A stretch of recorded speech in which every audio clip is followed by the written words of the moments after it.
I'm Mike Pompeo. I'm speaking to you from beautiful Jerusalem, looking out over the old city.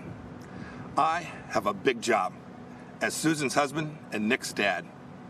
Susan and Nick are more safe, and their freedom's more secure because President Trump has put his America First vision into action. It may not have made him popular in every foreign capital, but it's worked. President Trump understands what my great fellow Kansan President Eisenhower said.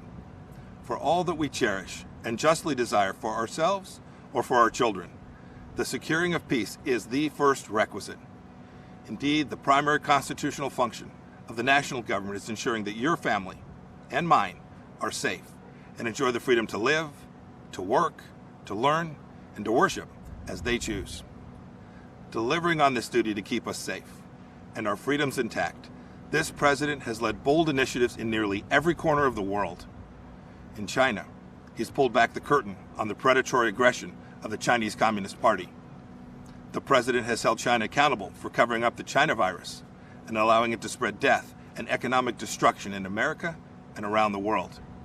And he will not rest until justice is done. He has ensured that the Chinese Communist Party spies posing as diplomats in America are jailed or sent back to China. And he has ended the ridiculously unfair trade arrangement with China that punched a hole in our economy. Those jobs are coming back home. In North Korea, the president lowered the temperature and against all odds got the North Korean leadership to the table. No nuclear tests, no long-range missile tests, and Americans held captive in North Korea came home to their families, as did the precious remains of scores of heroes who fought in Korea. Today, because of President Trump, NATO is stronger, Ukraine has defensive weapon systems, and America left a harmful treaty so our nation can now build missiles to deter Russian aggression. And in the Middle East, when Iran threatened, the president approved a strike that killed the Iranian terrorist Qasem Soleimani. This is the man most responsible for the murder and maiming of hundreds of American soldiers and thousands of Christians across the Middle East.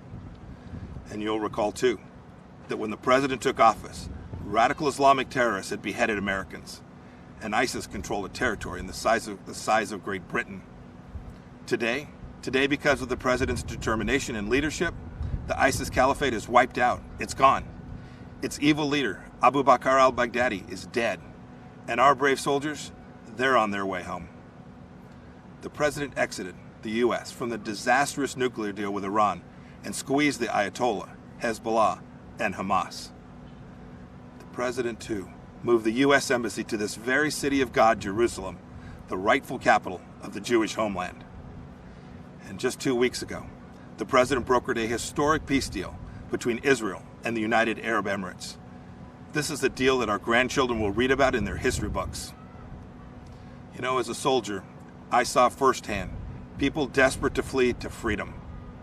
The way each of us can best ensure our freedoms is by electing leaders who don't just talk, but who deliver. An American hostage, imprisoned in Turkey for 2 years, Pastor Andrew Brunson, said upon his release that he survived his ordeal with these words of Scripture: "Be faithful, endure, and finish well. If we stay the course, we will."